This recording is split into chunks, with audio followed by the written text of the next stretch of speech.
Ladies and gentlemen, boys and girls, children of all ages, welcome to the Damon McMurdo Math Maniacs channel. Yeah. We're here in tutorials today, trying to learn a little bit, practice some skills we should already know. Okay. Always division is always something that we can always work on always. Always. So let's start with the division problems. I will call on a friend to help me through a problem. So let's start with Tucker. Does 28 go into 6, Tucker? No. No. Does 28 go into 62, Tucker? Yes. How many times? 2. And what's 28 times 2? 56. 56. Now everybody's following along. They should be at this point. Make sure you have each step right. Tucker, 62, subtract 56. 6. 6. I bring down the 0. Tucker, how many times does 28 go into 60? 2. 2. And 28 times 2 is what, Tucker? 56. 60 subtract 56 is what, Tucker? 4, so 22, remainder 4. 22, remainder 4. Why are you guys talking back there? I mean, because Justin, Chase, and Truett are talking. That's horrible. It makes me... I was asking if they got the problem yet. Once we talk to ourselves to figure out the I problem. was asking. All right, 22, remainder 4. How would you check this, Tucker, if you wanted to check it? You would do 22 times 28 plus 4. And it should equal... 620. Awesome. Why are the parentheses there, Tucker? Because it's more than one math problem in the same math problem. Good. And the parentheses signify what we have to do first. All right. Rock on. Tearing through this. Ashley. Ashley. Does 64 go into 8? No. 64 go into 84? Yes. Yes. How many times? Once. 1 time. 84 subtract 64 is? 20. 20. Bring down my 2, it is? 202. 202. Are we at that far? Anybody not yet that far? Okay, so how many times does 64 go into 202? 3 times. 3 times. And 3 times 64 is? 192. 192. 202 subtract 192 is what, Ashley? 10. 10. Do I bring anything else down? No. No. So then what do I do? It's 13 remainder 10. 13 remainder 10. Then I could always check it.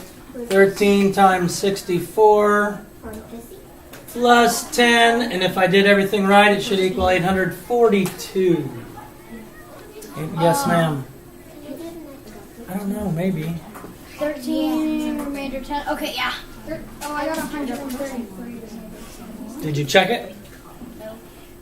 I didn't check one, but let's see if that's a mess. You always want to check, or at least estimate ahead of time, so you can get an idea if your answer is correct.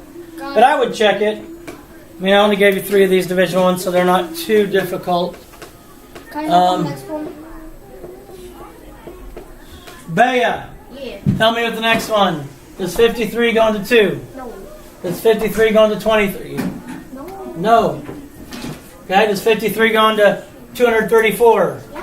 How many times? 4. 4 times 53 is? 212. 212. I subtract Get 22. 22. Now this is good. As long as after you subtract you're smaller than your divisor, then at least you're in good shape on that area. No. Bring down my 0. How many times does 53 go into 220, Bea? 4. 4 times 53 is what, Bea? 212. 212. 220 subtract 212 is? 8. 44 remainder 8. Yeah. 44, remainder 8.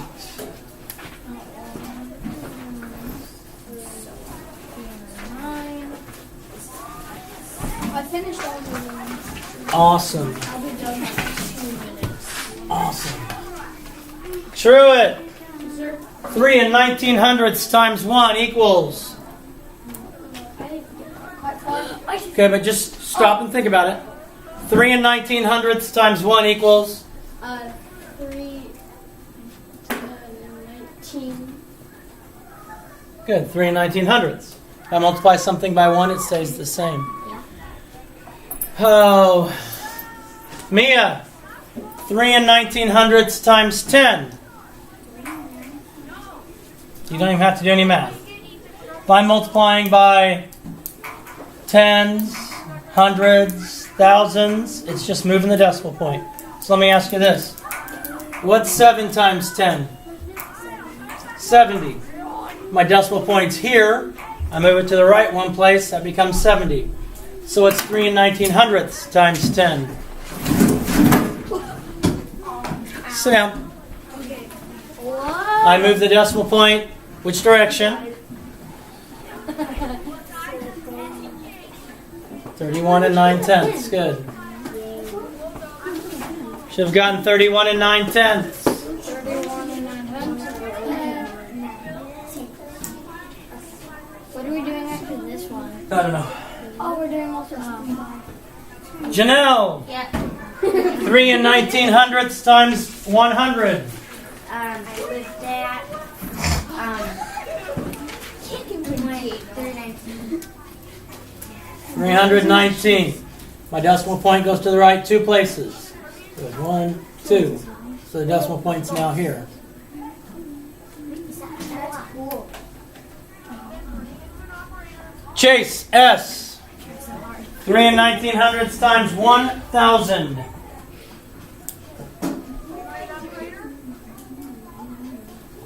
We're just moving the decimal point, Chase. How many times do I move the decimal point to the right? 3 times. So here's 1. Here's 2. But I can't move it another one, so what should I do? Add a 0. 3. So it becomes 3,190. So my decimal point moved to the right 1 time for each 0 that was there. Our powers of 10. Mr. McMurdo, Yes. I did that same answer for 2 different problems that were 2 different things. You could have had a V8. Pause it and I'll come back.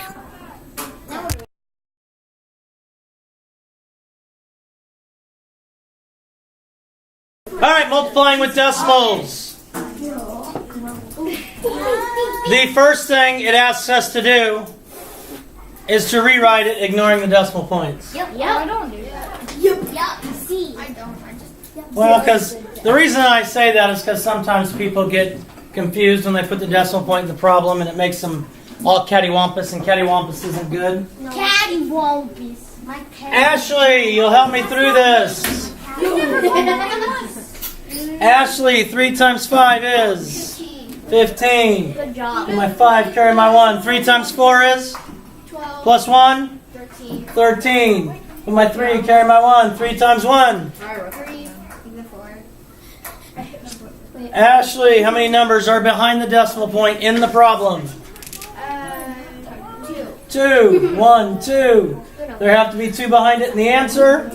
So you should have gotten 4 and 35 hundredths. Bingo. Wait. I didn't get that. I got 1 less in the decimal point. Well, Yeah. 2 numbers behind the decimal in the problem has to be 2 numbers behind it in the answer. I was a decimal. Justin, That's not. you don't have a concussion from falling down off the desk, do you? Oh, You're sure? Okay. Justin, what's my first step? Alright, you do ignore the decimal, put 6 times 79. I'm ignoring the decimal point. All I gotta do is multiply 79 times 6. Justin, 6 times 9.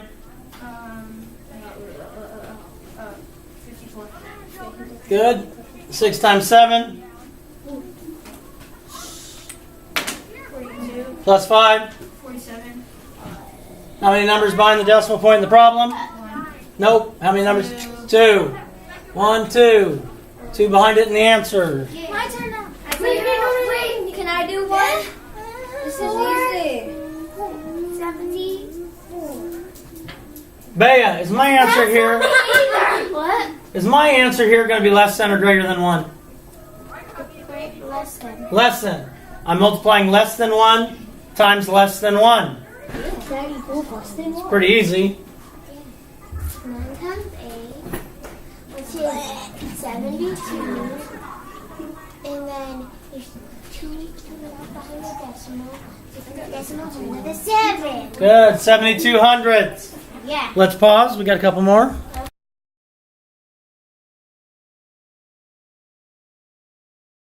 All right, Truett. Oh. We have 1/6 plus 3/4.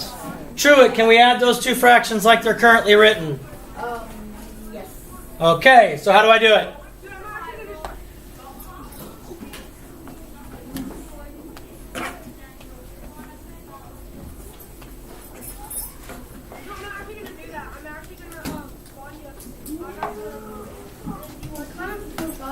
Excellent. Truett wants to find the least common denominator.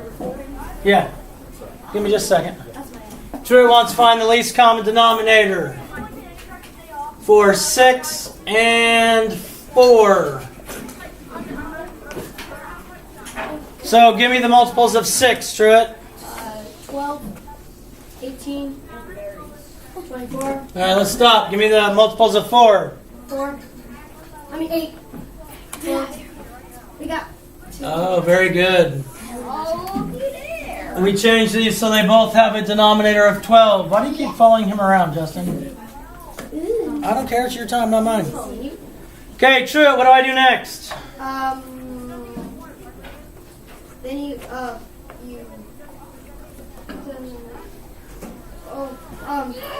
you that's a times Good.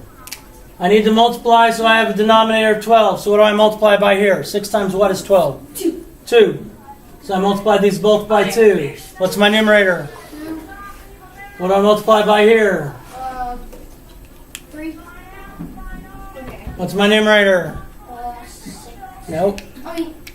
9. This is an addition problem. 2 twelfths plus 9 twelfths is? 11. 11 twelfths. Yay. Can you simplify that?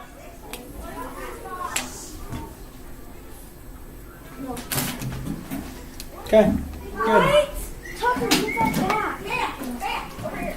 Tucker, give that back. 9/10, subtract 1/4. Janelle's been whining the whole time because I haven't called on her. Janelle, can I subtract those how they're currently written? Nope. Go ahead. Why not? Because they don't have the same denominator. Okay, so what would I do to make them have the same denominator? You need to find the LC between 4 and 9. 4 and 10. 4 and 10. What is it?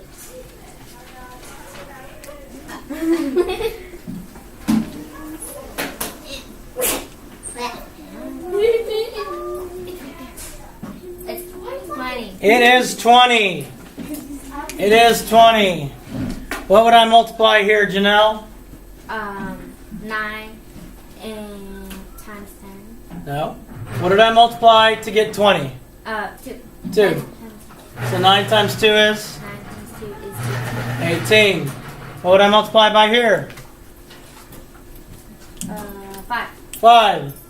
1 times 5 is? 5. This is a subtraction problem. Always pay attention to your sign. 18 20ths subtract 5 20ths is?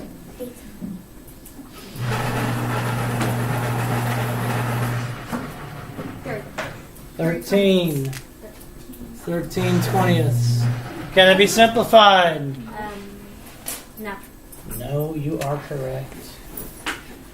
Boom, shakalaka. Peace out. Love you. God bless. Do something kind. Goodbye.